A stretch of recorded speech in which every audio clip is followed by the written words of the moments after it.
Vamos aqui conversar, ouvir alguns convidados, organizado aqui esse debate pela Secretaria Nacional de Cultura do PT. A Lei Aldir Blanc, a luta continua.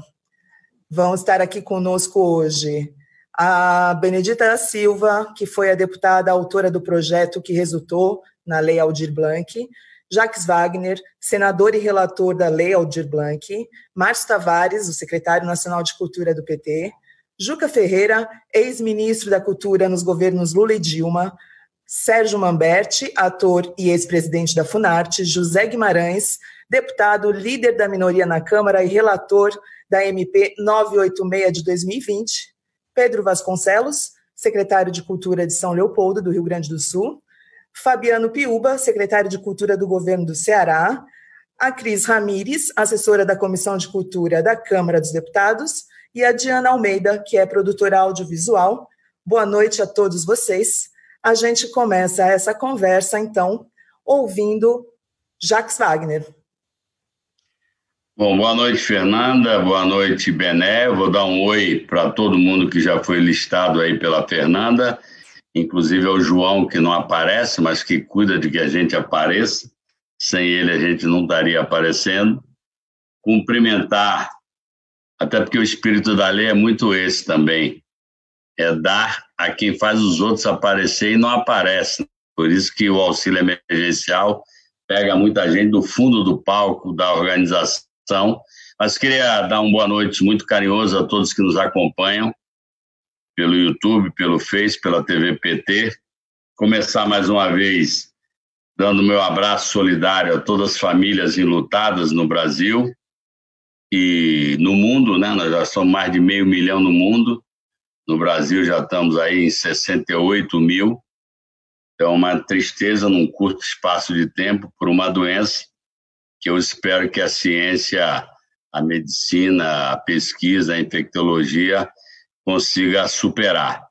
E por conta exatamente da Covid, dessa doença, cujo único remédio que a gente tem é a prevenção, evitar que a gente se contagie, se contamine e eventualmente chegue a perder a vida em função da Covid-19, mudou a vida de todo mundo no planeta.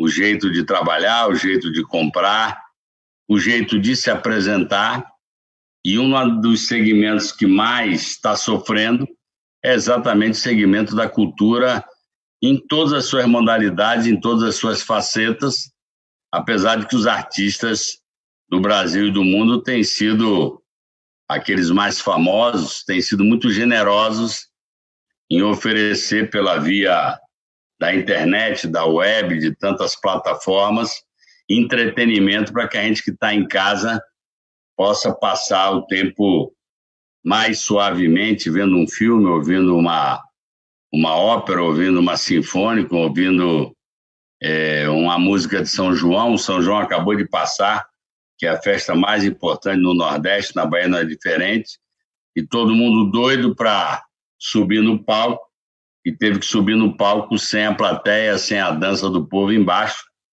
E aí a Bené, e sempre minha homenagem a ela, a Bené teve a brilhante ideia de, assim como foi criado vários auxílios emergenciais para vários segmentos de trabalhadores que não puderam mais desempenhar a sua tarefa e perderam a sua renda, de fazer a lei que acabou justamente batizada, uma homenagem mais do que razoável e justa ao Aldir Blanc. A lei Aldir Blanc pensou, e acabamos votando, num auxílio emergencial para todo mundo da cultura, e é muita gente, por isso que eu falo, é muita gente atrás do palco, atrás do som, atrás da luz, atrás do figurino, da maquiagem, da preparação de cenário. E não estamos falando dos famosos, que os famosos, na verdade, não dependem de auxílio emergencial, mas estamos falando da cultura em cada canto do Brasil. E votamos com a relatoria da Jandira na Câmara dos Deputados. A matéria veio para o Senado. Eu briguei muito, confesso, briguei não, mas demandei muito ao presidente da casa, que é quem indica a relatoria, que eu tinha o interesse de ser o relator. A relatoria terminou comigo, tanto a Bené como todo o povo da cultura, era, pelo amor de Deus, não mexa não, que a coisa é urgente, emergente. Eu digo, calma, ainda nem comecei, mas de qualquer forma, atendi ao pedido da Bené, ao pedido da Jandira, e na verdade ao pedido de vocês todos, e meus parabéns à mobilização nacional que teve. E é incrível como a cultura é absolutamente transversal. E eu, como relator, não vou mentir, não tive dificuldade de convencer as lideranças, aos senadores, e a votação foi por unanimidade. Todo mundo votou na lei, fiz pequenas modificações do ponto de vista de redação para que não precisasse voltar para a Câmara. Uma que eu me orgulho muito foi a inclusão do povo da capoeira, porque o povo esquece que a capoeira é arte, que é aprendida nos quilombos, que hoje, aliás, é das artes brasileiras mais difundidas no mundo inteiro. Você vai na Europa, está cheio de centros que ensinam capoeira, nos Estados Unidos, em vários lugares tem a capoeira, que uns encaram como exercício, outros com luta, mas ela, na verdade, é uma expressão cultural da luta dos negros pela liberdade ainda nos quilombos. Então, essa foi possível fazer porque era uma emenda de redação, o governo ameaçou. Bom, então comemoramos o fato da gente ter aprovado a lei e foi para a sanção. Infelizmente, porque eu já fui 3 vezes deputado federal e agora estou no meu 2º ano como senador, infelizmente aquilo que eu aprendi, que no parlamento vale muito, acordo feito é acordo cumprido, e eu, quando andava fazendo minha campanha aqui pela Bahia, repeti uma frase de um deputado estadual que dizia o seguinte: quem fala para cumprir, pensa antes de falar. Quem fala para mentir, pode falar sem pensar. Então, eu gosto muito dessa frase porque ela dá um pouco o espírito até do homem do interior da Bahia, que tem na palavra ou na vergonha o patrimônio maior. Pode não ter dinheiro no bolso, mas tem fé pública no lugar onde anda, porque todo mundo sabe que é cumpridor. Então, para mim, conversei com o líder no governo, com todo mundo. Não, feito desse jeito, pá, é sanção imediata. Vocês conhecem a história, e eu imagino que tem muita gente que é trabalhador da cultura nos acompanhando, e infelizmente levou o máximo de tempo para sancionar a lei. Depois sancionou a lei, que óbvio que a gente comemora a vitória de ter aprovado a lei, mas a lei é para ter consequência emergencial. É para chegar em quem está efetivamente sem nada, porque não tem apresentação, não tem show, não tem quase nada. Quem consegue tem alguma coisa via web, mas a moçada lá do cantão não tem nada. Bom, então isso que era para chegar na mão dos estados, do Distrito Federal, dos municípios, ele pega e estava colocado na lei, como já foi colocado em outra pelo caráter emergencial, que ele tinha 15 dias para fazer o dinheiro chegar. Ele vetou exatamente o artigo que dizia que ele tem 15 dias para pagar. Prometeu uma MP, porque disse que o problema era jurídico, etc. O resumo da ópera, a MP até agora, que a MP tem um condão de quando publicada já começa a valer. Ela depois vai ser votada na Câmara e no Senado, mas ela já está valendo e os seus efeitos ficam valendo, então já poderia liberar o dinheiro. Mas, pelo menos, a última informação que eu tenho de ontem é que diz que a MP está pronta, mas até agora não foi publicada no Diário Oficial. Então, para mim, eu considero uma desfeita pela unanimidade que o projeto teve nas duas casas, aí a Bené e o Guimarães podem falar melhor, mas acho que lá também foi por unanimidade, na Câmara dos Deputados. Não sei se foi, mas acho que foi. No Senado foi, e o pessoal esperando. Então fizemos uma comemoração que está esperando a comemoração, eu diria assim, efetiva, que é a chegada do dinheiro. Mas eu quero parabenizar, na verdade, todo o povo da cultura, porque todo mundo se mobilizou. Quando chegou no Senado, eu falei, cada um tem uma tarefa, converse com seus 3 senadores ou 3 senadoras, porque sensibilize todo mundo. E realmente não vou mentir, não tive essa dificuldade, porque não encontrei resistência, ao contrário, encontrei todo mundo querendo votar e querendo acontecer. Agora a gente tem que continuar pressionando. Eu tenho falado muito com o líder do governo no Congresso, que foi com quem eu conversei, o Eduardo, e eu espero que publiquem a MP e botem o dinheiro na mão do pessoal para ver se efetivamente a gente pode dar esse conforto mínimo para as pessoas que fazem aquilo que, para mim, é a alma de um povo, a alma de uma nação, que é a sua cultura. Então, era isso que eu queria falar. Parabéns para vocês do Setorial de Cultura, Márcio, por ter essa ideia de reunir todo mundo. E eu acho que esse papo serve para reanimar as baterias e, de novo, pedir ao pessoal, converse com seus senadores, com seus deputados, para pressionar o governo para publicar a MP e botar o dinheiro na mão de quem vai transferir para vocês. Vou continuar aqui ouvindo. Abraço. Obrigada, Jacques. Ó, direitinho, antes dos 10 minutos, ele deu o recado dele. Guimarães, agora é com você, então.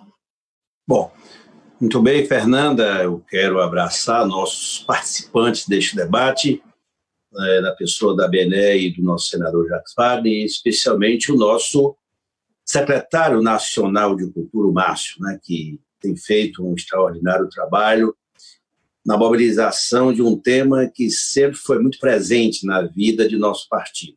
Portanto, eu quero me parabenizar, Márcio, pela articulação e, sobretudo, pela direção e lucidez com que você trata a Secretaria Nacional de Cultura.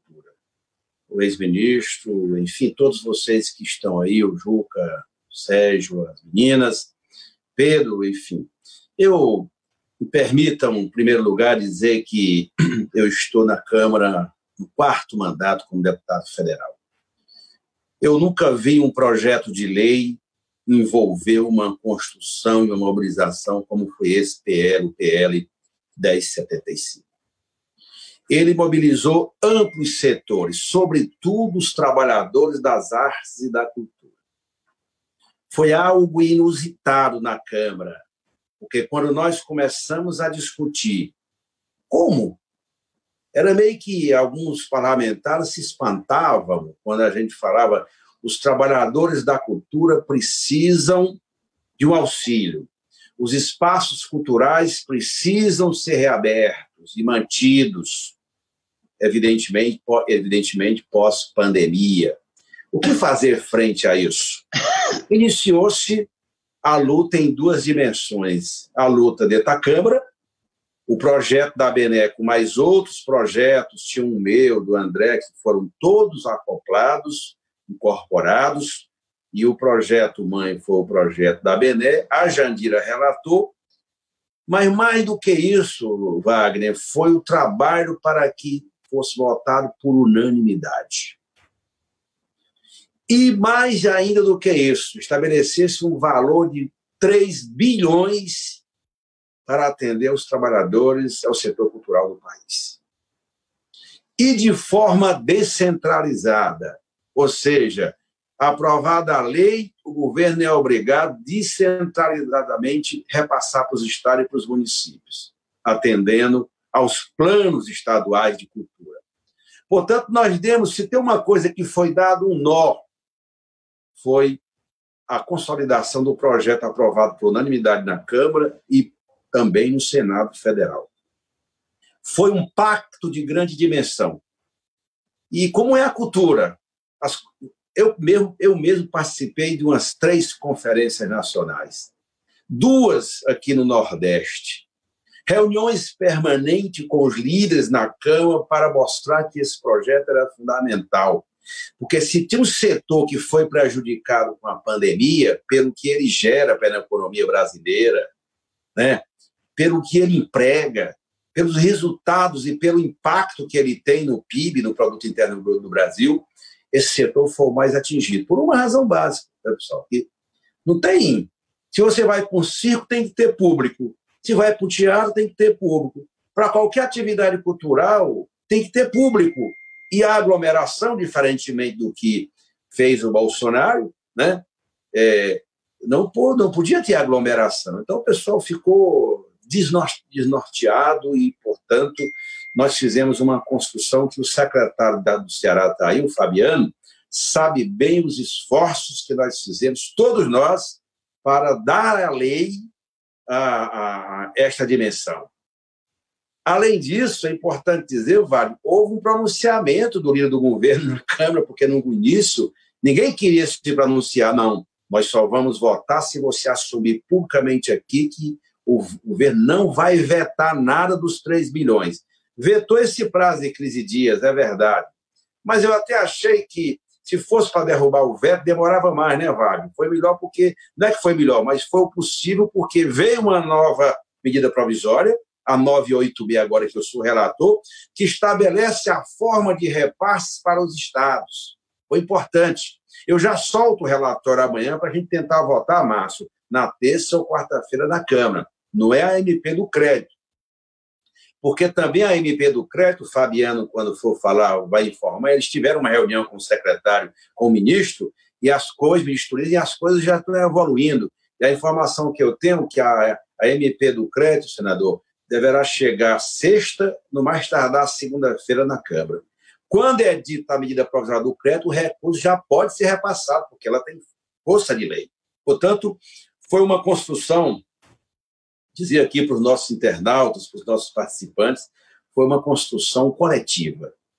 Isso nos dá a dimensão do papel da cultura em cada processo e em qualquer projeto de desenvolvimento nacional, como foram nos governos Lula e Dilma, que nós fizemos pela cultura, os fóruns que foram criados, a ampliação dos recursos, a intensa participação que sempre tivemos.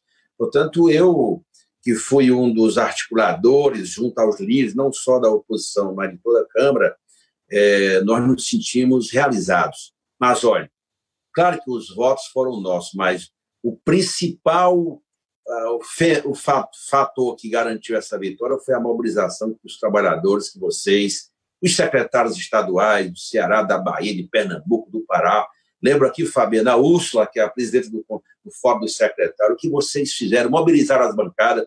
Portanto, toda a área cultural do Brasil se mobilizou e foram exatamente, Wagner, como tu disse, os trabalhadores, o peão aqui, né, que é o quem mais vai se beneficiar desses recursos. Portanto, foi uma construção muito importante, coletiva, e estamos todos de parabéns por servirmos a uma causa tão nobre como é a causa da cultura.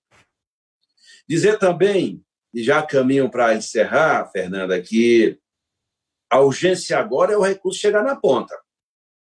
Porque vocês estão acompanhando todas as matérias que nós votamos na Câmara e no Senado, o senador sabe bem que a dificuldade entre a votação, a sanção e a liberação do recurso há uma distância muito grande. E a pressão precisa ser feita urgentemente, secretário Fabiano, e aqueles que estão nos acompanhando, para que o governo libere imediatamente, porque a cultura pede socorro. Está completamente parada em todos os estados. E como foi feito o processo de forma descentralizada, eu não tenho dúvida que, se for liberado logo os recursos, os estados vão utilizar bem e o governo federal não pode fazer nada, nem bloquear nenhum recurso, porque a lei já definiu que a distribuição é de forma descentralizada e isso tem importância vital no momento como esse. E, por último, eu tenho dito que tem 2 coisas, Wagner, eu concluo dizendo que a gente quisesse momentaneamente o mandato parlamentar, eu como deputado federal, a Bené como deputado federal, você como senador e demais que são agentes públicos do setor cultural, tem duas coisas que eu sei o quanto é impactante aqui no Ceará. Duas coisas que nós fizemos, Wagner. Eu sou realizado nesse mandato, apesar da pandemia, da dor, da perda, da irresponsabilidade e omissão do governo federal, o governo Bolsonaro com a pandemia, mas tem duas coisas que, quando eu recebo, Fabiano, eu recebi uma ligação ontem à noite, lá de um menino da cultura de 24 anos, daquela entidade do Patativa do Assaré, de Assaré, o Caio, que ele dizia, vamos agilizar, é fundamental para os trabalhadores da cultura aqui de Assaré, que se referenciam no Patativa, receber esses recursos para a gente implementar esse projeto. É uma alegria, é uma felicidade a gente ter partilhado essa construção toda que nós fizemos. E o outro é o auxílio emergencial, que eu aproveito aqui para dizer, não auxílio emergencial da cultura, falando auxílio emergencial para os pobres, que o Nordeste sabe muito bem. Eu sou de uma região do sertão do Ceará, do Xeramubim, eu sei o quanto esse auxílio que a Câmara aprovou, que o Senado aprovou, que nós aprovamos, que o Bolsonaro vetou vários itens do projeto 873, é importante, e que nós vamos lutar muito para prorrogar até dezembro. Eu sei o quanto esses dois projetos significaram para as vidas brasileiras. Porque não tem coisa mais importante num momento dramático como esse que o Brasil vive, defender a vida. Ela está acima de tudo. Nada é mais importante, a economia não é mais importante, ajuste fiscal, coisíssima nenhuma. Nesse momento, defender a vida.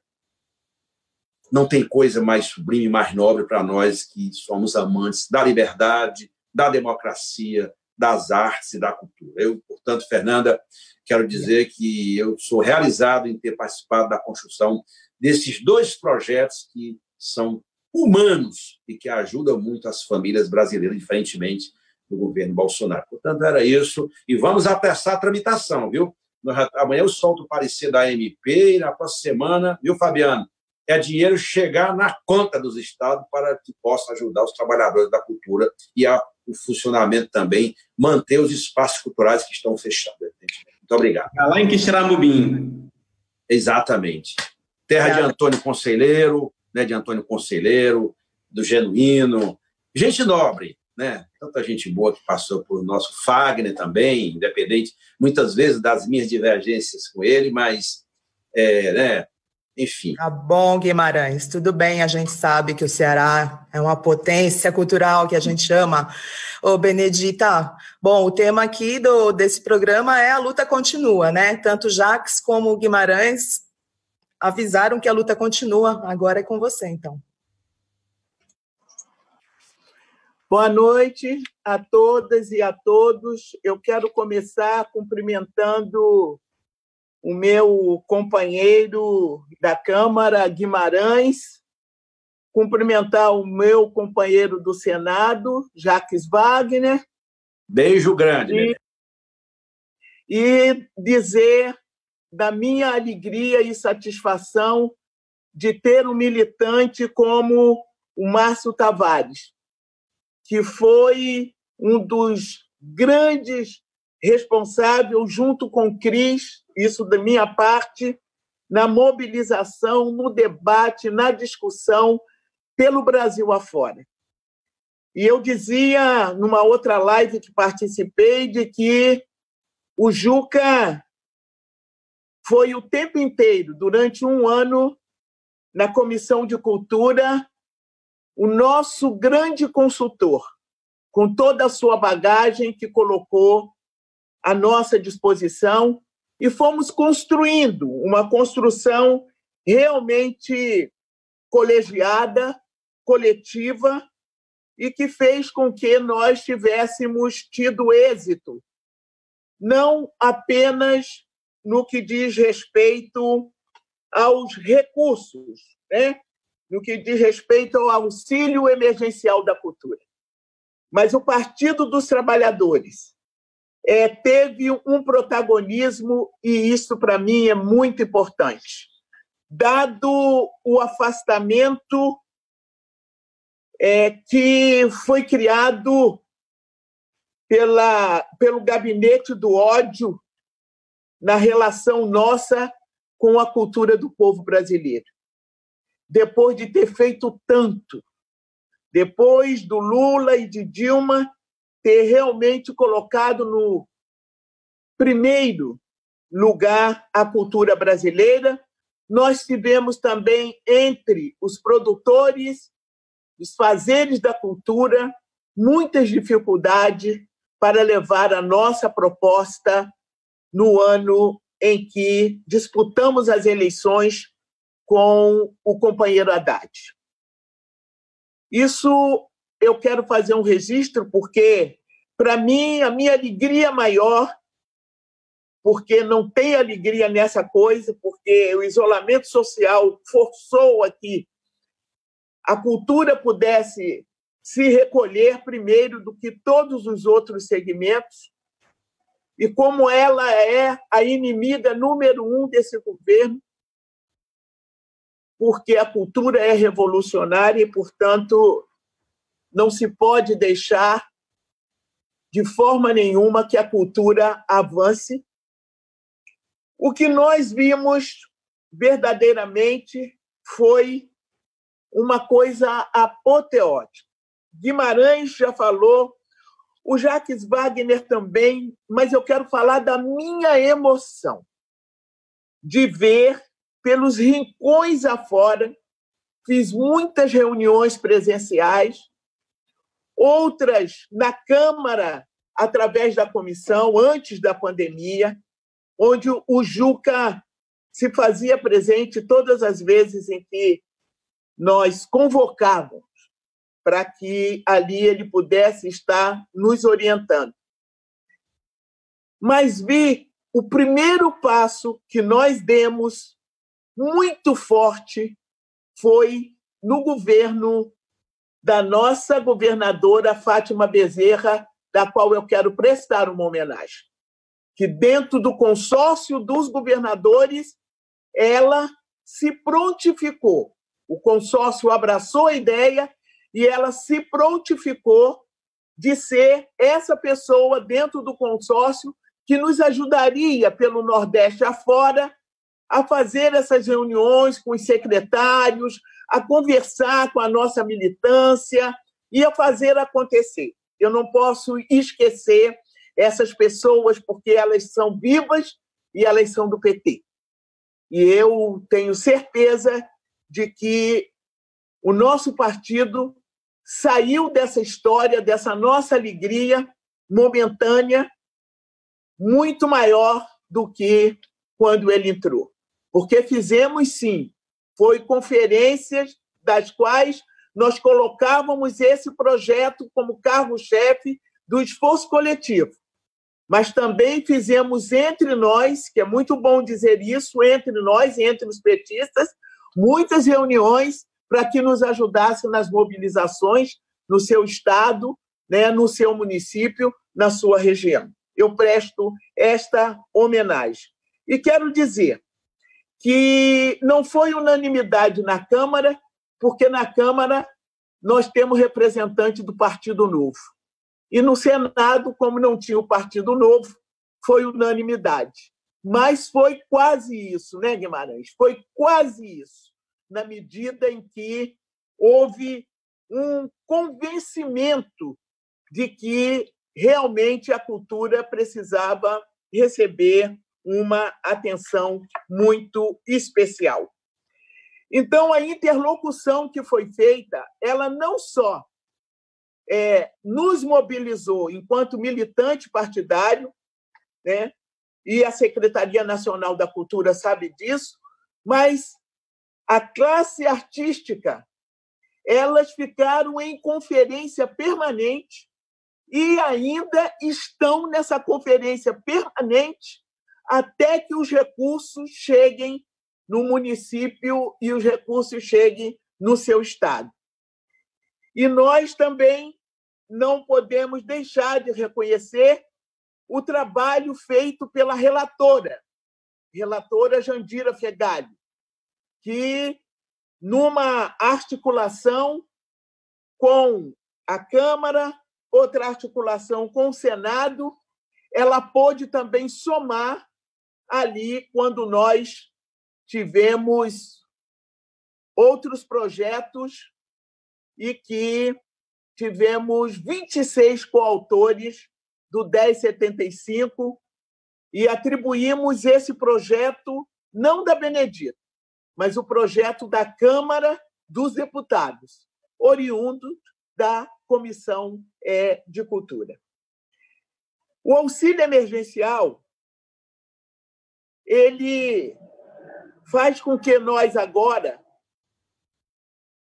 forçássemos mais uma vez um esforço, aliás, usei o termo errado, que nós tivéssemos mais um esforço de que esse presidente, de imediato, coloque esses recursos, tal como o Guimarães já nos explicou.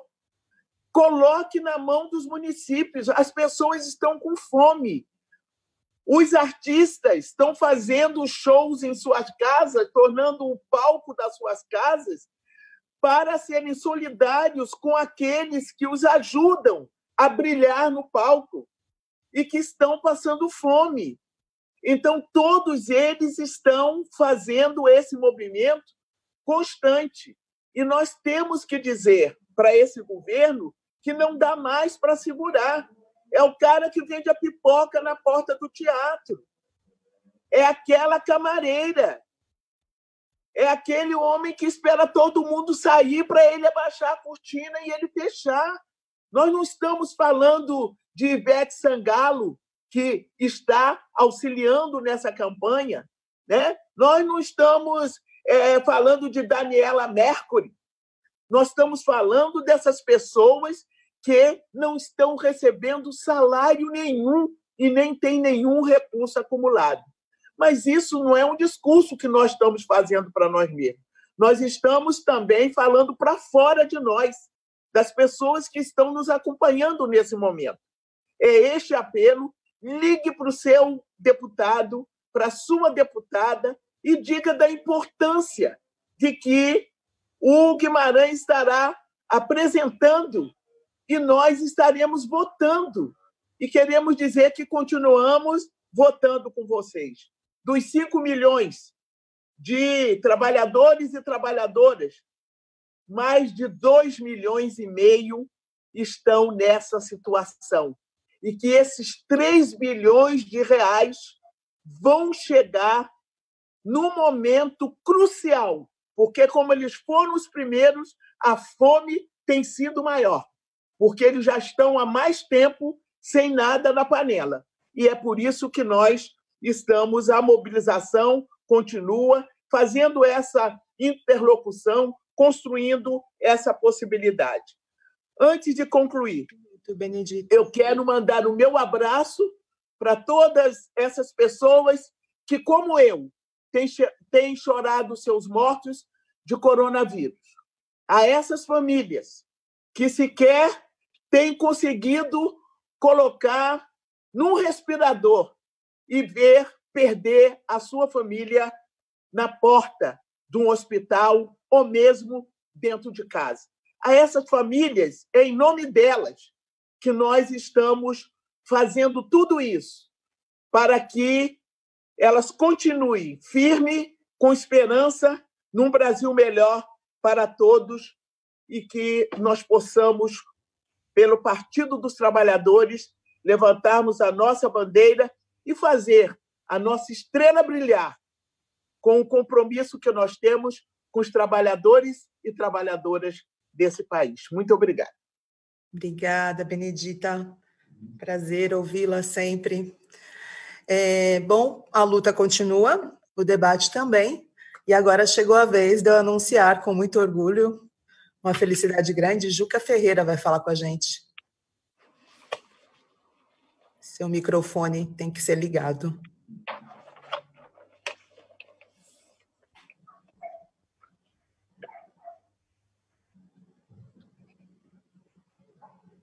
Ligou? Está ligado agora. Bem, saudações a todos e a todas, aos nossos parlamentares. Eu quero parabenizá-los na figura da Benedita. Eu acompanhei o trabalho dela como presidenta da Comissão de Cultura. Teve momentos, no início principalmente, né, Benedita, que o nível de agressividade dos parlamentares da base de apoio do governo era imensa, com um discurso insustentável de que teria havido abuso do uso da Lei Rouanet, dos recursos, e, na verdade, eles foram ficando um pouco menos agressivos na medida que o trabalho da Benedita e da comissão foi avançando. Eu estive lá várias vezes, toda vez que a Benedita me convocou, eu tive, dando minha contribuição, meu testemunho. Teve um dia, inclusive, importante, que alguns parlamentares da base do governo, tentando dizer que a Lei Rouanet era uma distorção, porque precisava acabar, porque estava sendo para cooptar artistas. E eu mostrei a eles que essa possibilidade não existia. A Lei Rouanet tem problema, nós deixamos um projeto de renovação da lei tramitando no Congresso, foi aprovado na Câmara, está no Senado, porque, na verdade, quem determina quem vai receber o apoio da Lei Rouanet são os departamentos de marketing das empresas. Então, a base da argumentação deles não tinha nenhum fundamento. Mas queria dizer que vi crescendo, vi a unidade sendo construída, o PCdoB, o PSOL e o PDT, PMDB, parlamentares que têm vinculação com a cultura foram se posicionando, e porque esse processo, esse nível de unidade que essa lei adquiriu, ela não surge da noite para o dia. Na verdade, é uma construção, como disse o senador Jacques Wagner, que também merece todos os elogios de ter trabalhado com muita habilidade para que o projeto fosse aprovado no Senado sem precisar voltar para a Câmara, respeitando o caráter emergencial. Essa lei tem uma importância enorme, não só pelo estrago que a pandemia vem fazendo na cultura. Acho que já foi dito aí, é uma área que foi muito castigada, porque toda a parte presencial, que é uma parte muito importante da cultura, está paralisada, não está podendo acontecer. E eu não falo só dos teatros, dos shows, tem todo um trabalho, artistas que trabalham na noite, artistas de rua, artistas circenses, tem uma gama complexa que faz parte da nossa cultura, que estão todos em muita dificuldade. Eu tenho participado de muitas lives e tenho percebido o SOS, o pedido de socorro dessa área, dos técnicos, como disse Benedita, do pipoqueiro da porta do teatro, do que apaga a luz, de toda a área, não estão podendo trabalhar e não vou poder trabalhar tão cedo. Talvez seja a área que vai voltar a ter uma atividade plena, por último, pelas características da atividade. Então, essa lei chega num momento muito oportuno, é uma luz no fim do túnel, porque, além da pandemia, a área cultural está sendo castigada pelo governo, extinguiram o Ministério da Cultura, estão trabalhando para esvaziar completamente o IFAM, a Funarte, a Fundação Palmares, já estão ameaçando extinguir a Casa Rui Barbosa, a Cinemateca Brasileira, a qualquer momento pode ter um acidente de proporções, e ali estão os filmes, todos os filmes que foram feitos no Brasil estão sob a guarda da Cinemateca Nacional, a Biblioteca Nacional também está à míngua. O governo declarou uma guerra cultural e essa guerra está tendo consequências desastrosas. Estão atacando o cinema brasileiro, prendendo os recursos. O cinema brasileiro, que é uma das áreas mais bem-sucedidas nos últimos tempos da cultura brasileira, ganhando prêmio internacional, conquistando público, um reconhecimento mundial da qualidade do que está sendo feito no Brasil. Então, além da pandemia, nós temos um governo que é inimigo da cultura. Declararam guerra, eles é que usam esse termo, guerra cultural. Então, essa lei restabelece uma certa grandeza e o parlamento está de parabéns, não só nossos parlamentares do PT, do PCdoB, do PSOL, do PDT, do PSB, nós tivemos uma atitude enquanto parlamento. Isso é de uma grandeza enorme no momento em que o país tem dificuldade de construir frentes, unidades, de ter uma ação comum. O parlamento deu uma sinalizada e Benedita praticamente foi unânime na Câmara, porque só um partido que se diz novo, mas na verdade mostrou de que não é tão novo assim, reagiu negativamente. Eu não vou falar da dificuldade com a supressão do tempo que estava previsto, porque já foi dito por Guimarães, por Wagner e pela própria deputada Benedita. É importante que a gente consiga garantir o caráter emergencial. A lei tem grandezas enormes, essa noção de descentralizar a aplicação, indo para os estados e municípios, determinando critérios justos dessa distribuição. Então, isso nós vamos ter aí um trabalho importante a partir do momento que seja determinado pela MP esses recursos, como eles serão distribuídos. Eu queria só levantar uma coisa. No governo Lula, e depois teve continuidade no governo da nossa presidenta Dilma, foi aprovado o Sistema Nacional de Cultura. Cada município, cada estado e o governo federal tinham que lidar com um sistema organizado, eu não diria a semelhança do SUS e do sistema da educação, porque a cultura tem uma natureza distinta, mas nos inspiramos muito na grandeza desses sistemas já existentes, com seus problemas, com suas falhas, mas, de qualquer jeito, com uma capacidade enorme de satisfazer as necessidades das suas áreas. E o Sistema Nacional de Cultura está na metade da implantação pelas dificuldades naturais de implantação de uma coisa nova com um caráter de grandeza na área administrativa e gerencial. Muitos municípios não têm conselho, muitos municípios não têm nem secretaria, muitos municípios não têm fundo, eu acredito que a maioria, e governos estaduais também. Então, a aplicação desse dinheiro, e eu acho que isso é outro acerto da Lei Aldir Blanc, e os parlamentares estão de parabéns mais uma vez, porque ela prevê mecanismos substitutivos para os municípios e governos estaduais que ainda não têm essa estrutura de gestão de recursos. É a primeira vez que vai ter esse repasse fundo a fundo do governo federal para os governos estaduais e municipais. E numa grandeza, 3 bilhões é o dobro, mais do que o dobro do que a Lei Rouanet contava cada ano. 3 vezes mais o orçamento do Ministério no seu período auge no governo do presidente Lula. Então, é um recurso significativo que precisa chegar na ponta, como Guimarães insistiu, atender a essa... São 5 milhões, entre 5 e 6 milhões de trabalhadores da área cultural. Boa parte estão em dificuldades, porque, momentaneamente, as suas atividades não podem acontecer. E tem os equipamentos.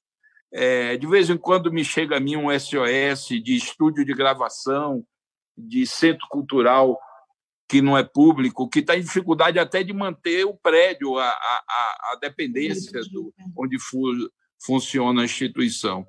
Então, nós vamos viver agora um período, uma vez liberados os recursos, que eu acredito que vai ser liberado, porque depois de uma vitória tão significativa no nosso parlamento, vai ser difícil. Pode atrasar aqui e ali, uma picuinha, uma pirraça, mas vai sair o dinheiro. Mas aí começa uma etapa importantíssima. Em cada município no Brasil, em cada estado, tem que ser construído um ambiente cooperativo. Aí, nesse caso, na maioria desses municípios e dos estados, vai ter que ter uma participação quase que direta da área cultural para que a gente possa ter uma aplicação transparente desses recursos, uma distribuição sem problema, que, de fato, vá atender a essa demanda e essa necessidade da área cultural. Então, nós vamos viver um momento aí que vai exigir muita mobilização. Mas é isso mesmo, ainda não é hora de descansar. Precisamos complementar a obra que o Parlamento começou com essa execução nos municípios e nos estados para que a gente possa ter, de fato, um sucesso absoluto, porque os recursos são suficientes para passar a chuva, para passar esse período difícil, e vai ser um alento para a área cultural enorme, que já vem num estado permanente de conferência e de resistência a todas essas dificuldades que eu relatei aqui, fruto de um governo que se declarou inimigo da cultura. Muito obrigado. Obrigada, Juca. Queria lembrar vocês que estão aí nos acompanhando que a nossa programação é diária, sempre às 11 às 19 horas. Toque aí do sininho da TV PT, do PT Brasil, para você receber as notificações da nossa programação e os debates que estão acontecendo aqui.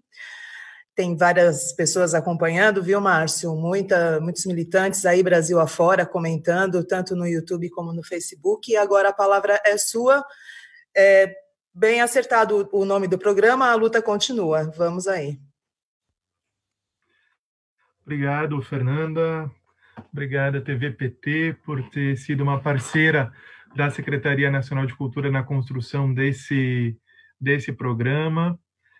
Agradecer imensamente os nossos parlamentares que estão aqui, que foram articuladores e guerreiros na defesa dessa lei. A Benedita, que assumiu a tarefa de presidir a Comissão de Cultura no momento mais difícil da cultura brasileira nos últimos anos. A chegada da extrema-direita no governo coincidiu com a chegada dela à presidência da comissão, e ela transformou a Comissão de Cultura num instrumento de resistência, de articulação política, de defesa do legado de políticas públicas de cultura tão importante que nós temos, e que o nosso companheiro ministro Juca Ferreira aqui é exemplo desse legado importantíssimo. O nosso companheiro José Guimarães, que assumiu a tarefa de um articulador com maestria que ele tem, e conseguiu fazer com que esse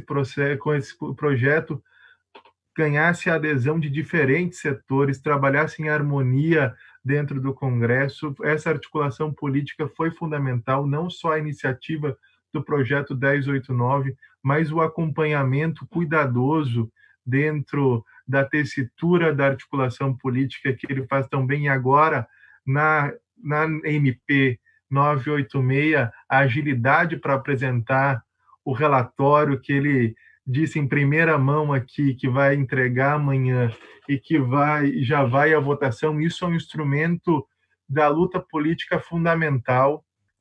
O nosso companheiro Jacques Wagner, governador da Bahia, alguém que se mostrou nesse processo ainda, por cima tive o prazer de saber que o senador também foi ator, que tem uma vinculação com o setor de cultura para além do próprio gosto, contou uma história maravilhosa no dia da aprovação, e que, como militante político e articulador, conseguiu fazer com que esse projeto fosse aprovado por unanimidade no Senado. Lembrar também a nossa companheira Jandira Fegali, que foi relatora e também segue na luta conosco, é importante.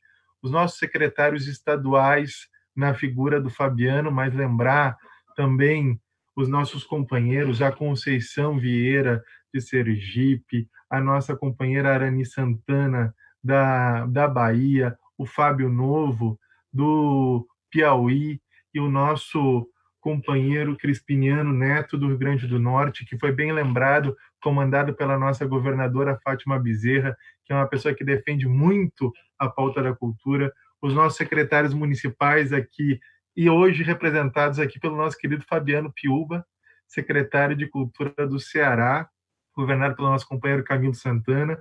Citei todo mundo e esqueci de falar aqui desse camarada que tem sido uma ponta de lança na articulação do Fórum Estadual, dos fóruns secretários estaduais, importantíssima atuação, Pedro Vasconcelos, através das secretarias municipais, um secretário municipal aí que vem desenvolvendo um trabalho de extrema importância numa cidade que também é minha, São Leopoldo, lá no Rio Grande do Sul. Sérgio Mamberti, ator, amigo, gestor, pessoa com maior sensibilidade à cultura. Diana, produtora audiovisual, uma companheira de jornada e de luta aí em defesa do audiovisual. Fiz questão de citar todos porque eu estou muito agradecido, porque esse é um momento de articulação, de movimentação política ímpar na cultura, no âmbito da cultura brasileira. E a gente precisa lembrar que esse setor reúne, segundo o IPE, 5 milhões de trabalhadores e trabalhadoras. Quase todo mundo são trabalhadores precarizados, são trabalhadores que vivem na informalidade ou são autônomos. Isso significa que muito antes, pela própria dinâmica do setor de cultura, muito antes da reforma trabalhista de 2017, começar a acelerar o desmonte dos sindicatos e dos direitos trabalhistas do conjunto dos trabalhadores, o setor de cultura já vivia sob a égide dessa desproteção. E isso se manifesta de uma forma aguda no momento como esse da pandemia, em que as pessoas não têm reservas, porque a imensa maioria de quem trabalha na cultura, e a Bené muito bem lembrou disso, ganha pouco, tem rendimentos baixos, precisa da manutenção do público, do seu trabalho, dos seus projetos, para que possa manter a sua vida, a sua dignidade. E a chegada da pandemia, no meio dessa crise política, no meio dessa crise econômica, em que a cultura já vinha sendo asfixiada por esse governo que negligencia as políticas, que, como disse o Juca, estabelece uma guerra cultural, estabeleceu que os cientistas, artistas, pensadores, críticos são inimigos do governo e não podem ter direito ao acesso aos benefícios das políticas públicas que foram conquistadas a partir do direito à cultura, está inscrito na Constituição de 88. É preciso lembrar isso, o direito à cultura dos 210 milhões de brasileiros está inscrito na Constituição. É obrigação do Estado brasileiro garantir o acesso à cultura, à produção e à fruição dos bens culturais. A lei Aldir Blanc vem atender esse direito, que é um direito dos trabalhadores de passarem um momento com dignidade e também um direito de afirmar que a cultura não pode ser perseguida, porque ela é um instrumento de formação democrática, ela é uma mediadora social, ela é um instrumento de transformação, de desenvolvimento. Então, isso é um elemento absolutamente fundamental. A pandemia, eu acho que serviu nesse desastre, nessa tragédia, para que o setor reavivasse a sua articulação na defesa desses valores, na defesa da sua presença no espaço público, como sempre fez ao longo da história brasileira, mas agora de forma ainda mais aguda, de forma ainda mais firme.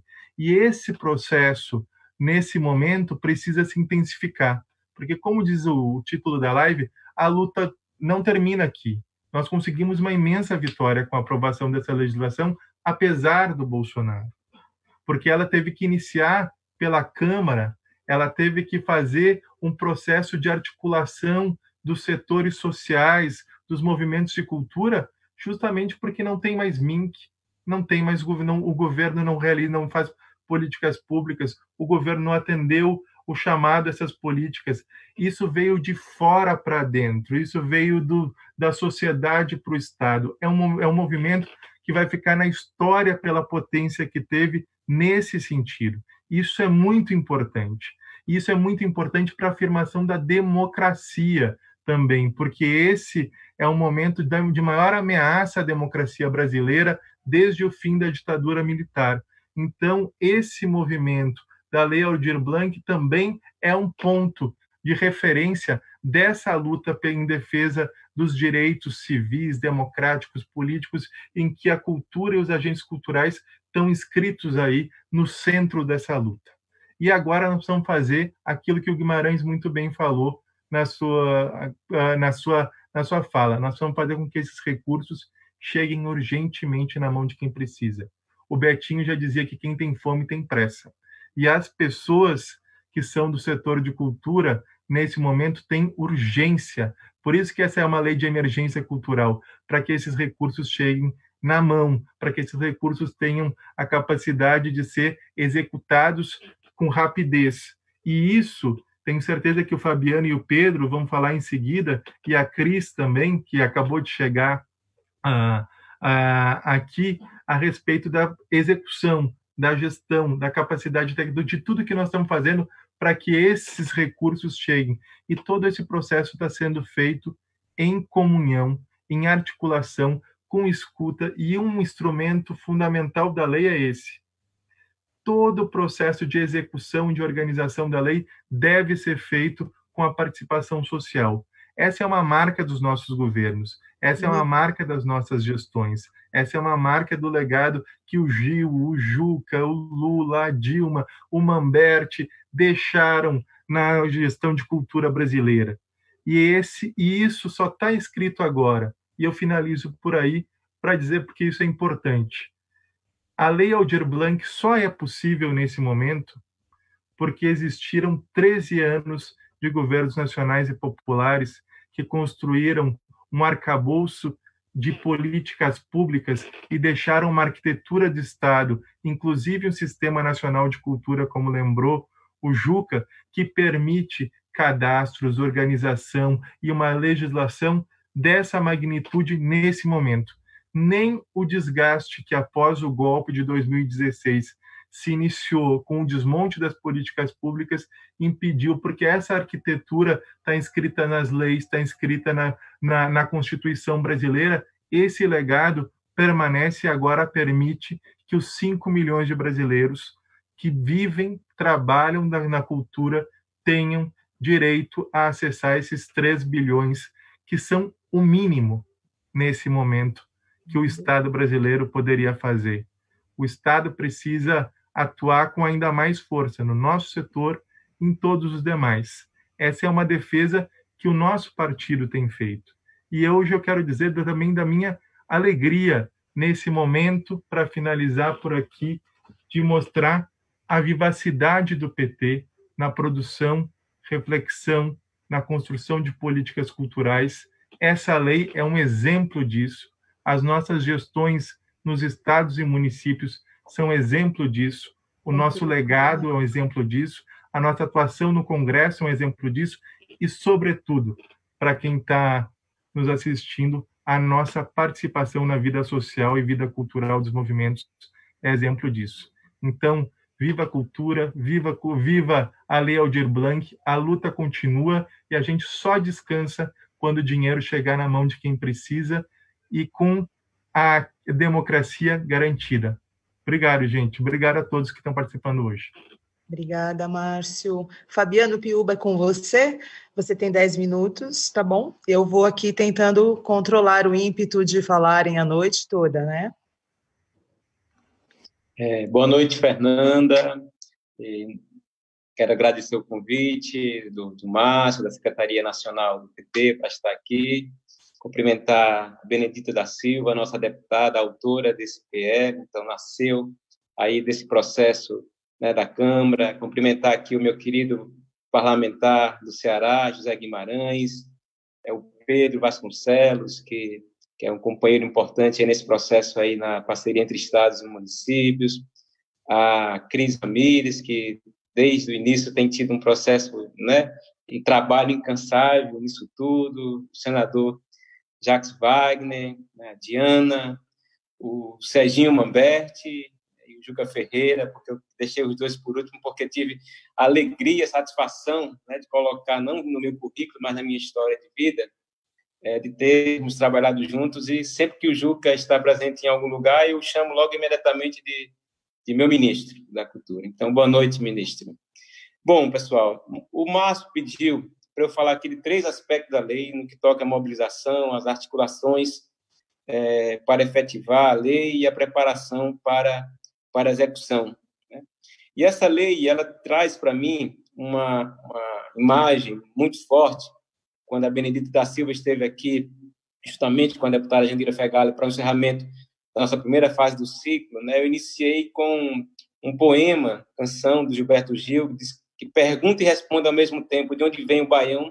Vem debaixo do barro do chão, né? E essa lei, ela é exatamente esse sentido, de uma lei que nasce do barro do chão, que vem de cima para baixo, como uma construção social e coletiva intensa, né? Numa dessas webconferências que eu consegui participar de maneira muito ativa, me veio uma imagem muito forte e disse que nós estamos em estado permanente de Conferência Nacional de Cultura. Isso pegou, inclusive, a gente agora está trabalhando na perspectiva já, um grupo bem diverso, de várias pessoas do Brasil, para realizarmos a Conferência Nacional de Cultura, né?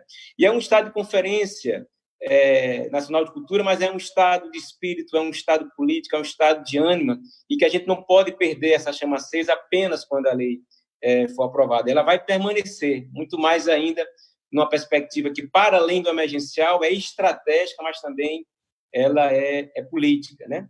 A cultura ela está em um estado de emergência, mas ela sempre esteve em um estado de resistência. A arte é resistência, o Deleuze diz isso muito bem, que a arte é o que resiste, ela resiste à morte, ela resiste à servidão e resiste, sobretudo, à ignorância, né? Mas a gente também está nesse estado, né, de conferência que a gente não pode perder. E nessa mobilização, eu acho que teve alguns atores importantíssimos nesse processo, sobretudo a sociedade civil, mas também os fóruns dos secretários estaduais, dos secretários municipais, nessa articulação que começou quando a deputada Benedita da Silva fez a primeira convocação. Eu tive 2 ou 3 vezes no ano de 2019, nesses debates aí que o Juca também esteve sempre presente, e a gente retomou esse debate, considerando isso. Eu disse bem para a deputada na ocasião, talvez ela lembre, disse: deputada, a senhora vai ter um papel importante, que com o esvaziamento da política cultural no governo federal, vai ser aqui no parlamento, vai ser aqui na Comissão de Cultura que a gente vai conseguir ter alguns avanços. Está aí o resultado.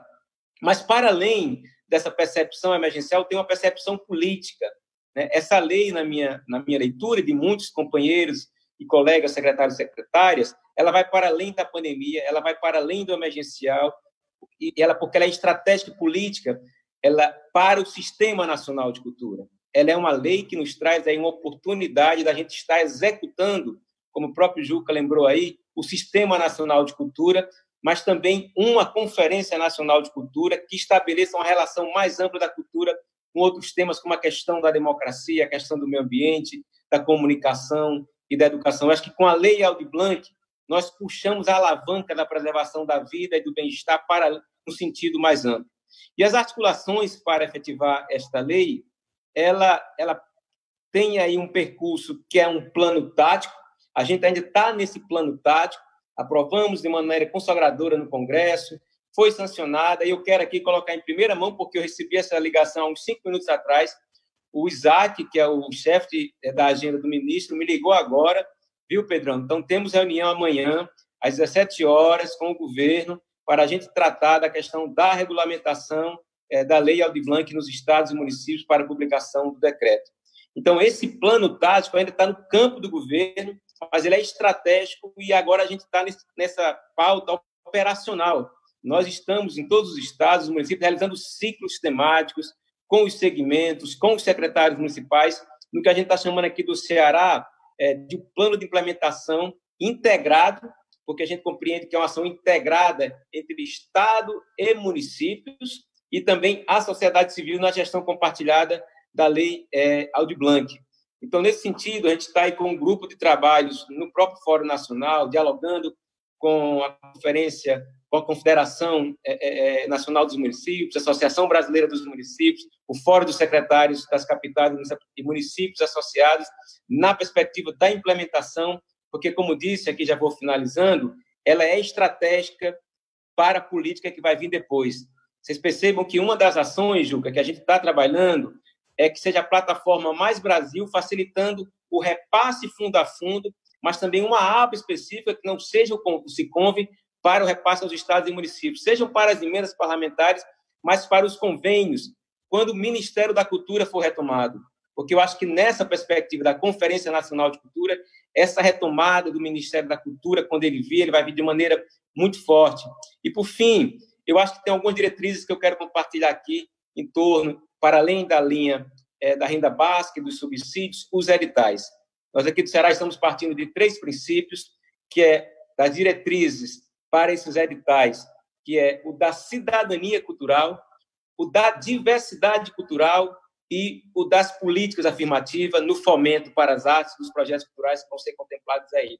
E ao tempo que isso deve se associar ao que os estados e municípios têm no seu plano de gestão, nos seus planos estaduais ou municipais de cultura, e também associando isso com a PEC, né, com a LOA e com o PPA, né, porque eu creio que, aí finalizo, essa lei emergencial ela é estratégica e pode ser fundamental para o futuro das políticas culturais no Brasil, porque a cultura, como disse já Gilberto Gil, ela vai transcender o Brasil. A cultura é o que transcende. Então, a gente vai transpor e atravessar esse Brasil para além da Lei Aldir Blanc. Muito obrigado. Obrigada, Fabiano. Você já respondeu parte de questões que estão chegando ali no chat do YouTube do PT Brasil, justamente como é que chega até os municípios, né? Por isso que esse ao vivo aqui chama A Luta Continua, porque ela não terminou ainda, então agora é o Pedro Vasconcelos quem vai falar. Pedro?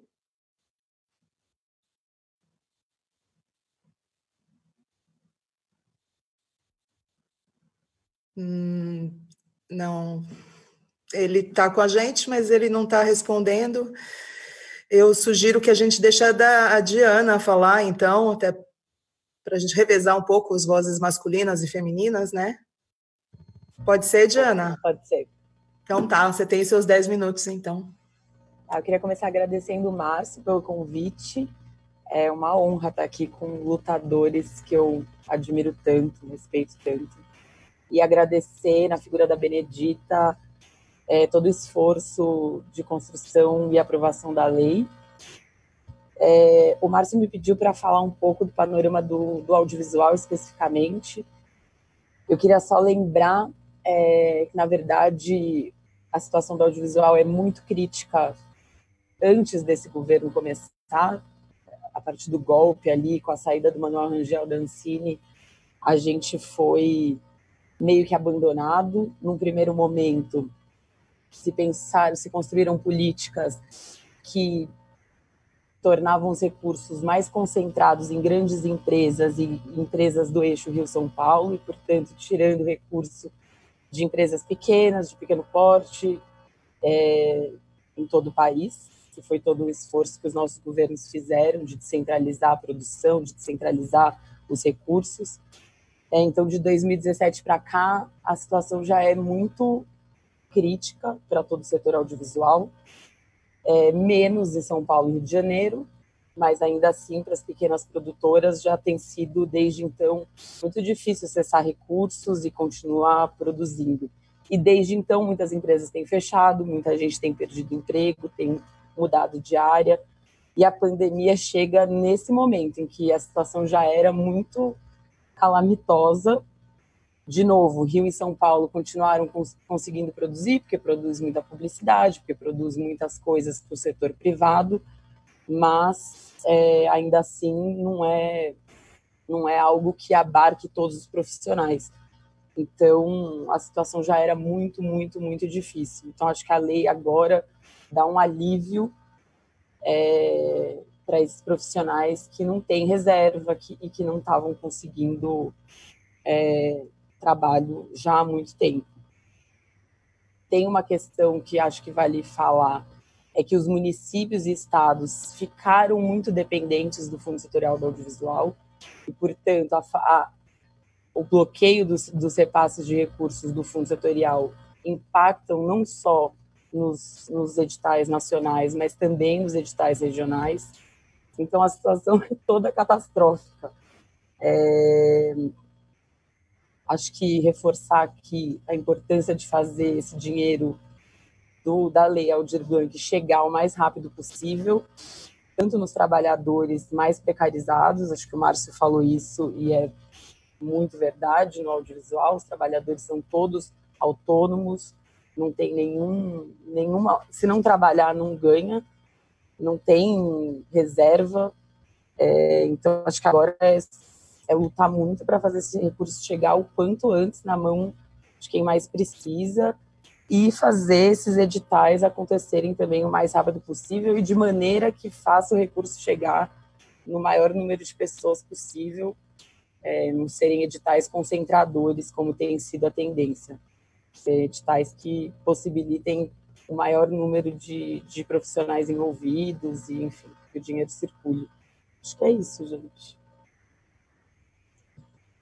Diana. Encerrou? Obrigada. Pedro, você está entre nós? Acho que não.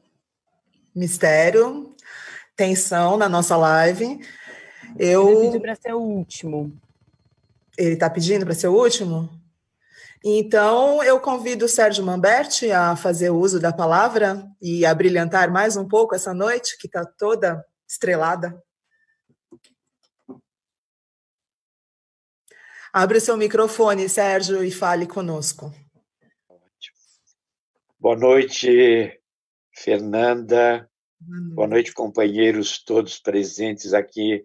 É quase uma assembleia, quase uma reunião das pessoas com quem eu tive no Ministério. É uma continuidade de um processo tão rico que a gente viveu e que, felizmente, está presente e está nesse legado e nessa simbologia que a Lei Aldir Blanc assumiu sob a liderança da nossa querida deputada Benedita da Silva, mas de todos os companheiros aqui presentes, deputado José Guimarães, o senador Jacques Wagner, Juca, Fabiano, Márcio, o Pedro, que ainda não apareceu, mas que está presente, a Diana, a Cris Ramírez, mas, fundamentalmente, todos esses militantes da cultura que tiveram esse papel absolutamente emocionante. Eu diria que talvez essa seja a primeira grande derrota desse governo, porque como a cultura tem esse papel de resistência, e eu me lembro da nossa chegada ao Ministério da Cultura e da expectativa que existia em função do Imaginação a Serviço do Brasil e do conjunto de pessoas que estavam ali para oferecer os seus serviços e chamar a participação social para a construção de um projeto de cultura para o Brasil, liderados pelo ministro Gilberto Gil, que já no seu primeiro discurso dá todas as diretrizes, e ele faz uma síntese de todas essas propostas e nos convoca para participar desse governo democrático popular do presidente Lula, onde a cultura teve centralidade. E o que se falou aqui foi que na construção da Lei Aldir Blanc, esse legado esteve muito presente. Eu tive ocupando várias secretarias. Eu fui secretário da Identidade e da Diversidade Cultural, fui presidente da Funarte, Fundação Nacional das Artes, fui secretário de Políticas Culturais, tive essa oportunidade de estar trabalhando em áreas tão diferentes, tão diversas, mas tão importantes, de ver toda essa construção. E no dia da live, quando foi aprovada no Congresso, graças a essa extraordinária articulação que foi feita, eu fui o último a falar, me emocionei muito, porque a gente vê que as sementes estão aí, né? Que elas brotaram e que elas estão muito vivas. E que, como disse o Márcio agora há pouco, elas vão muito além da questão cultural, mas é uma vitória do ponto de vista da democracia, uma vitória política que nós estamos tendo num momento tão difícil, inclusive enfrentando essa pandemia que é tão dolorosa. Mas eu estava vendo Juca falando, estava vendo Fabiano falando. Puxa vida! O fato da gente estar junto aqui é muito forte. E eu estou fazendo lives com os nossos candidatos e pré-candidatos às prefeituras, onde eu estou justamente evocando essa participação e essa construção que é o Sistema Nacional de Cultura, que é todo o legado das políticas públicas dos governos Lula e Dilma, desses ministros extraordinários que a gente teve, Gilberto Gil, Juca Ferreira, Ana de Holanda, Marta Suplicy, que cada um, de sua forma, contribuiu, mas de uma equipe, de um coletivo que motivou que a militância realmente participasse através das conferências de cultura, a nossa presença no cenário internacional, em suma. Porque quando a gente fala de cultura, a gente está falando justamente da forma mais linda de a gente se relacionar, que é através do coração, através desse conjunto de valores que a sociedade vai construindo ao longo da sua história. Então, quando a gente vê, diante de tanta barbárie, esse legado cultural tão presente na Lei Aldir Blanc, obrigado, Benedito, obrigado, Jandira, obrigado, Jacques, de terem levado adiante tudo isso. E, nesse momento, os secretários de cultura, os secretários estaduais, municipais e toda a militância que tem que estar permanentemente aqui no repasse, para fazer com que esse dinheiro realmente chegue às mãos, mas principalmente esse estado permanente de conferência. Eu implementei o Plano Nacional de Cultura durante a gestão da ministra Ana de Holanda, e o Plano Nacional de Cultura ele terminaria esse ano. Então, a gente tem que fazer uma aferição das metas para que a gente possa ter uma ideia e, dentro dessas conjecturas que se fizeram, a ideia de se fazer um novo plano, nem que seja um plano quinquenal, para que a gente possa continuar avaliando, porque foi no nosso governo que a gente começou a aferir esses indicadores da cultura. O Juca sabe disso, ele foi um dos grandes entusiastas disso, entendeu? Então, gente, é muito bom a gente estar junto. A luta continua. Viva a cultura! Obrigada, Sérgio. Olha, a tua emoção ela está transbordando lá nos comentários dos internautas que estão nos acompanhando e também festejando e falando que sem a cultura não dá para viver. Cris Ramires, agora então você que vai ter que dar sequência aí depois do Sérgio nos emocionar, você segue. Boa noite a todos. Eu quero dizer para vocês que eu estou duplamente emocionada. Primeiro, por estar com todos vocês. Em nome da minha deputada Benedita da Silva, eu saúdo aos demais parlamentares, deputado Guimarães, é uma honra estar aqui com o senhor, senador Jacques Wagner. Mamberti, eu realmente me emocionei muito, passou um filme na história, desde a construção, desde que Gil assumiu, e a deputada Benedita, que é a minha deputada, que quer ficar aqui para me ouvir, eu estou realmente bastante nervosa. Eu vou colocar rapidamente aqui esse princípio, deputada, que eu tenho dito em todas as participações que tenho feito, muitas em seu nome. Quando eu fui chamada para estar, quando fui convidada, para chamar com a deputada Benedita, eu compreendi como um chamado, compreendendo a situação do país, compreendendo a cultura como vinha sendo. Sempre, eu e Márcio Tavares sempre construímos muitas coisas juntos, mesmo na comissão, Marcos? Me chamou várias vezes, eu fui voluntária do Partido dos Trabalhadores em todas as implementações políticas desde 1991. Então, a partir do Sistema Nacional, eu realmente adentrei as políticas públicas e fui. Então, o que eu compartilho a minha emoção também de poder ter estado com a deputada Benedita na Comissão de Cultura, nós estamos ainda, deputada? E eu vi que, como o Lula colocou, o Partido dos Trabalhadores precisa do que Benedita da Silva representa para o Brasil. E tendo essa oportunidade tão grande, eu abri absolutamente o meu coração, o meu conhecimento para compartilhar e com ela fazer esse chamado. Eu entendo que Benedita fez um chamado ao Brasil através da presença dela, do que ela significa politicamente, o peso que ela tem, para que a cultura brasileira estivesse ali, estivesse na Comissão de Cultura, um espaço de salvaguarda, um espaço de participação social, um espaço de respeito a todas as políticas que nós construímos nesse Brasil, como o Partido dos Trabalhadores e os demais partidos apoiadores. E eu vejo, como disse o Juca Ferreira algumas vezes, e ontem também em uma conversa, né, nessas tantas lives que temos, acredito, deputada Benedita, que o legado da Lei Aldir Blanc, a partir do momento que a senhora fez aquele convite a todos os parlamentares, né, que nós começamos assim, e a senhora estava vivendo um momento muito especial, pessoal, na sua família, em função das perdas que teve, e eu fiquei realmente um pouco mais, né, assumindo esse papel, respeitando esse momento, mas sob sua coordenação e com o aprendizado que tive da senhora.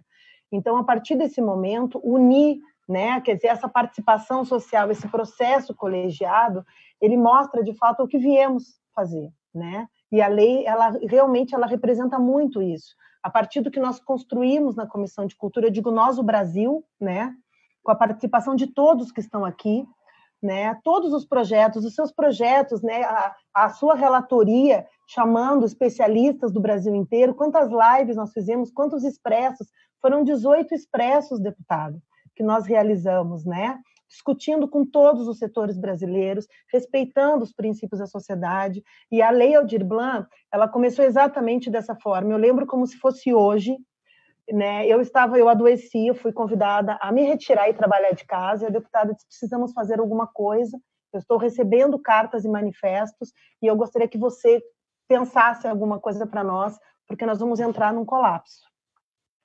Isso foi pelo dia, acho que 12 a 14 de março. Na cartilha tem. E a partir dali eu vim para casa com essa missão e comecei a estudar no INSS, Defesa da Cultura, peguei todas as políticas e todas as profissões sazonais, o que o Brasil previa disso, e como nós já vínhamos fazendo, nós construímos uma comissão junto com os consultores legislativos da Câmara dos Deputados, para que a gente, na época, não existia discussão de orçamento de guerra, não existia emenda constitucional 106, né? Estava tudo ainda sendo muito começando. Em Brasília, especificamente, tinham 18 casos de coronavírus, 15 da comitiva do presidente da República. Então, na verdade, era tudo realmente muito novo, né? E, a partir daí, com esse estudo, Célio Turino me procurou com o projeto de renda mínima do Suplicy, que ele tinha realizado por uma campanha junto ao PSOL, e me incumbiu de eu analisar aquilo e pensar, e eu lhe falei, a frase eu falei, vou falar com o Bené. É o que está escrito, gravado na história do WhatsApp. E liguei para a deputada imediatamente, falei, vamos começar. Deu certo, já temos aqui mais ou menos o que fazer. Eu acionei os consultores legislativos, já com a carta, Fabiano, do Fórum de Secretários, e a partir daí nós começamos a construir. As cartas que nós recebemos, deputada, na ocasião, tinham mais de 60 mil assinaturas. Então, realmente, ele é um projeto, como a senhora diz, é um projeto do setor cultural, realizado pelo Brasil, que assina o Partido da Cultura como um partido de soberania nacional.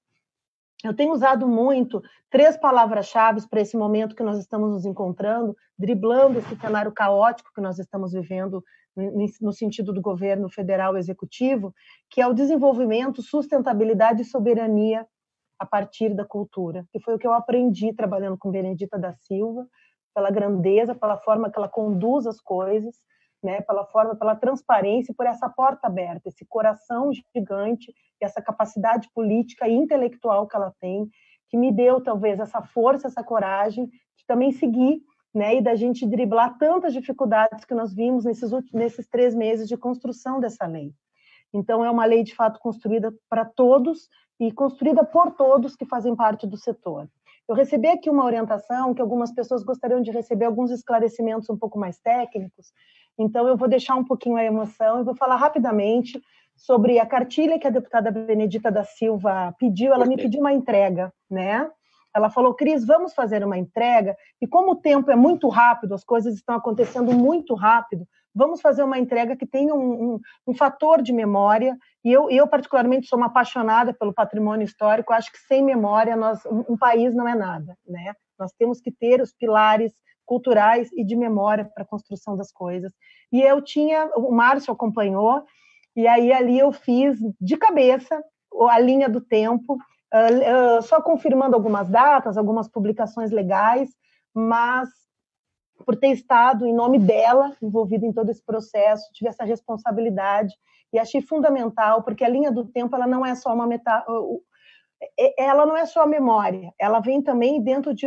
Ela conta o Brasil entre o dia 14 de março até o dia da aprovação no Senado Federal, as políticas que foram aprovadas, o mecanismo legislativo, e dessa forma nós também podemos orientar a população brasileira. As pessoas têm que parar com esse princípio de que não gostam de política. A gente ama a política é tudo. É a água, é a descarga, é a roupa, é o café, é a comida. Nós temos que parar com isso, de ter medo disso. Nós precisamos entender os 3 poderes. E eu tenho me colocado muito nesse papel didático, realmente. Voltei para a faculdade, estou fazendo gestão pública para poder me aprimorar nos processos que assumi como desafio profissional, para que eu possa orientar as pessoas e também estar mais próximo da deputada dentro das suas dimensões e aspirações aí no que eu possa ajudá-la, né? E cooperar também com o Partido dos Trabalhadores nesse aspecto. Então, analisando no desenho dessa cartilha, nós também constituímos uma comissão muito grande no Brasil inteiro, né? Contando com Carlos Paiva, com Cláudia Leitão, com Miguel Jost, e com os consultores da Câmara dos Deputados, o presidente da casa, o Rodrigo Maia, ele concedeu que a CONOF, Comissão de Orçamento, Tributação e Fiscalização, permitisse fazer estudos para nós, são os estudos que nós apresentamos na cartilha, sobre a execução dos recursos da cultura, sobre o efeito multiplicador da cultura, que são dados que não estão mais nos portais de transparência, eles foram retirados, e nós conseguimos fazer uma cartilha talvez não tão objetiva, mas o item 3 fala somente da lei, mas ela contém ali pontos importantes para que municípios que não têm nada possam se basear a partir dali e construir as suas políticas, né?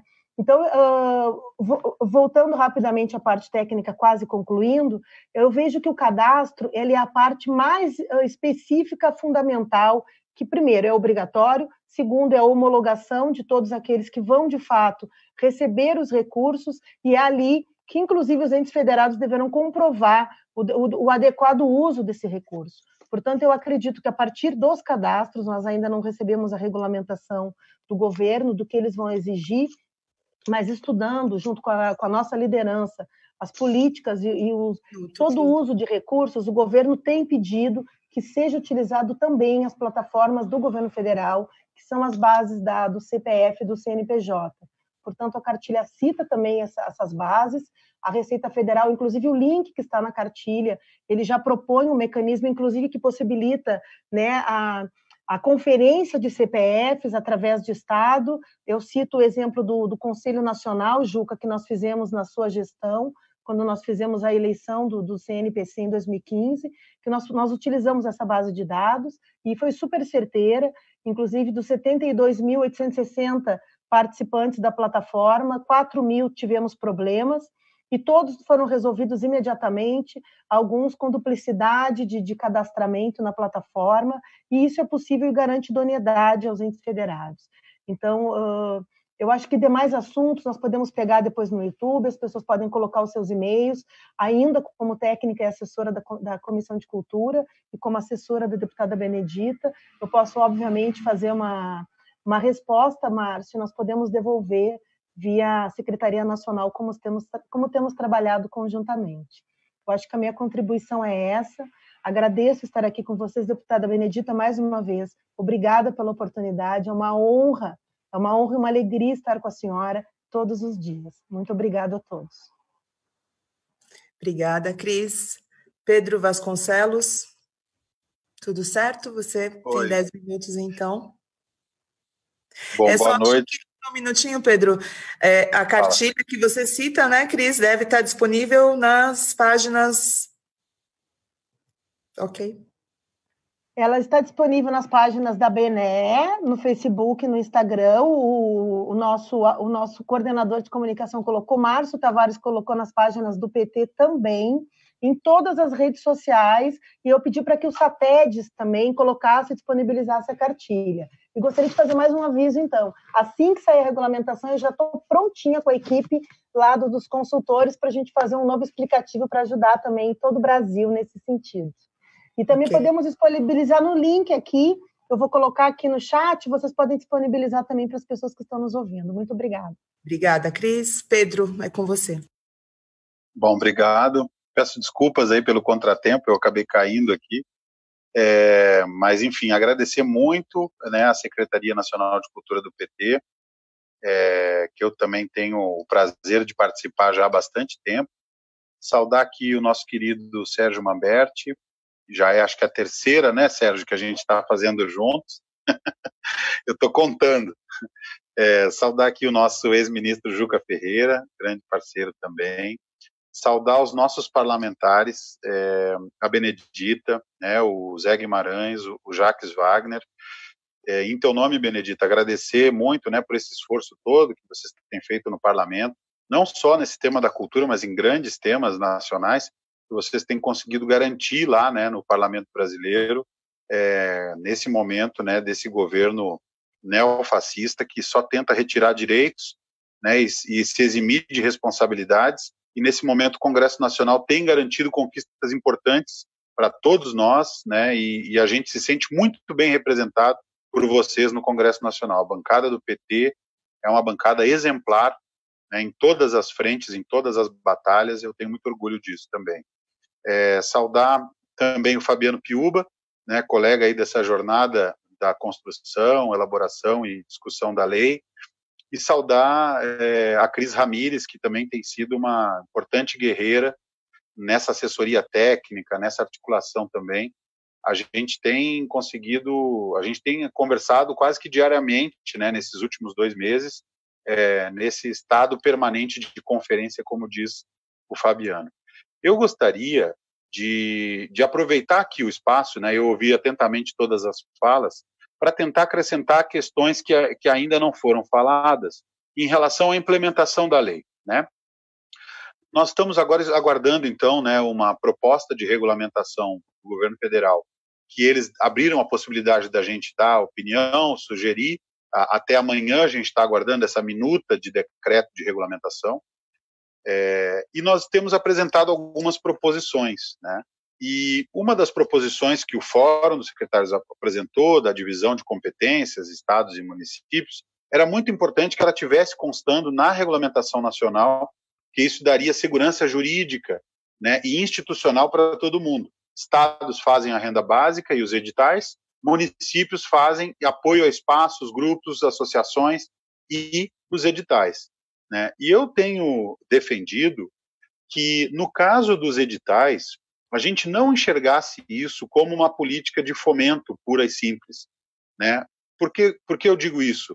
Porque a gente não pode imaginar que a renda básica é emergencial, o apoio a espaços é emergencial e o item 3 da lei não é emergencial. Não, essa lei toda é um auxílio emergencial. Então, os editais, que é o item 3, por mais que eles vão garantir uma possibilidade de continuidade dos grupos e de manutenção dos grupos, no caso dos municípios, a gente vai provavelmente ter a metade dos recursos dos municípios investidos em editais.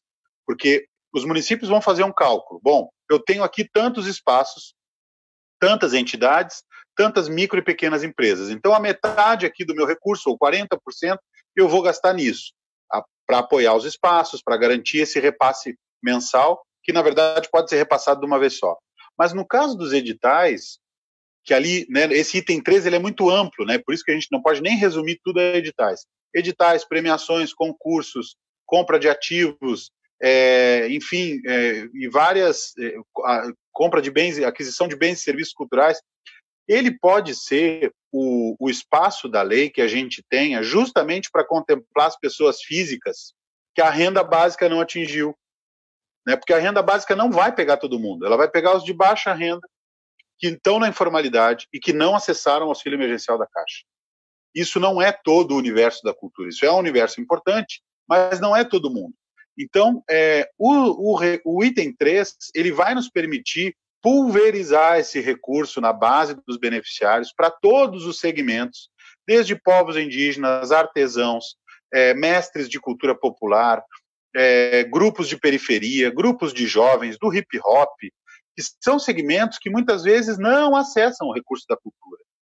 E aí a gente não pode ficar preso só à ideia da renda básica, como se essa lei fosse uma lei da renda básica, porque ela não é, ela é muito mais ampla que isso, e com essa divisão de competências, permitindo com que o Estado execute a renda básica e os municípios os itens 2 e 3, que é os espaços e esses editais, isso significa que muito mais do que 20% do recurso vai ser investido nesse tipo de iniciativa.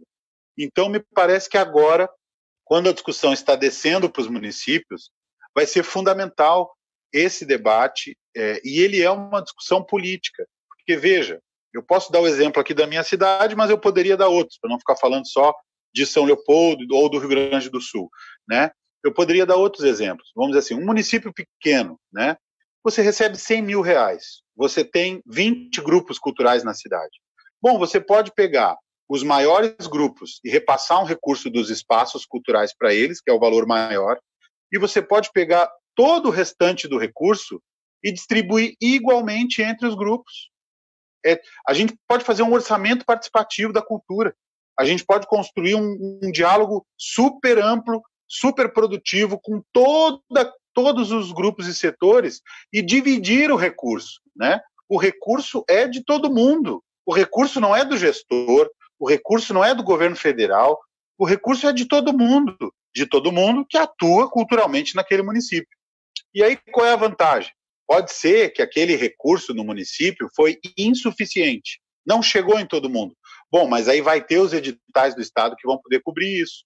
Então é importante que o Estado e o município dialoguem sobre qual é a natureza do edital estadual e qual é a natureza dos editais municipais, porque esse cruzamento dessas duas ações pode garantir com que 100% das pessoas recebam recurso em determinados municípios, né? É só uma questão da gente olhar bem para esse cadastro, ver o tamanho do universo dos beneficiários e distribuir o recurso entre eles.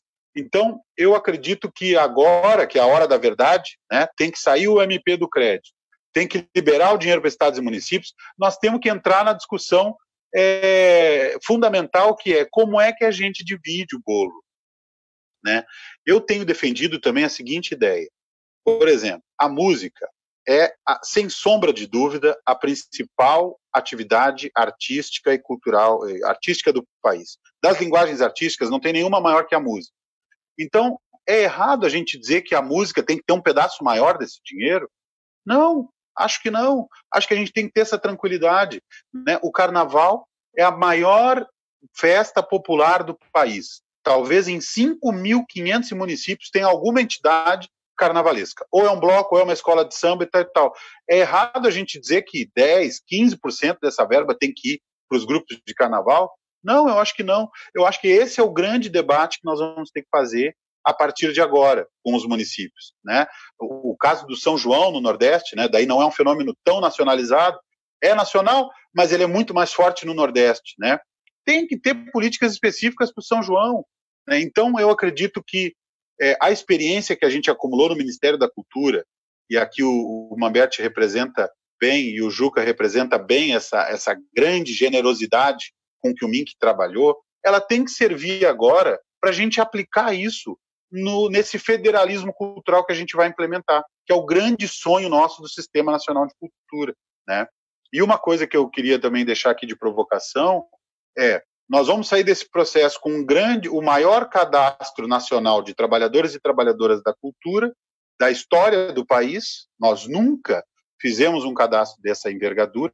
Talvez pode ser um dos maiores cadastros do mundo, dependendo de se esse negócio dá certo. E, portanto, nós vamos poder dar mais robustez para as políticas culturais a partir de agora. E aí, Benedita, Guimarães, Wagner, aí eu acho que a gente tem que já pensar que o ano que vem tem mais. E no outro ano tem de novo, ou seja, nós não podemos nos contentar com 3 bilhões esse ano e o ano que vem fica todo mundo sem nada, porque a pandemia não acaba tão rápido. Então nós vamos ter que já pensar, e aí esse processo estrutura tudo, né? E aí nós vamos ter que já pensar nos próximos passos depois. Bom, executamos 3 bilhões, a execução foi 95%, porque teve alguns municípios que não conseguiram, e tal e tal. Bom, então nós já vimos que esse Sistema Nacional de Cultura funciona. Então, nós temos um argumento forte para levar para o governo federal e dizer: olha, nós queremos mais 3 bilhões no ano que vem, nós queremos, então, agora manter esse processo ativo para a gente poder ficar, né, irrigar, né, a cultura brasileira. É isso, já me estendi, já falei demais. Agradeço muito aqui o espaço e parabenizo a Secretaria pela iniciativa. Obrigada, Pedro. Márcio, para o encerramento, então. Bom, rapidamente, agradecer a todos e a todas que participaram, aceitaram o convite.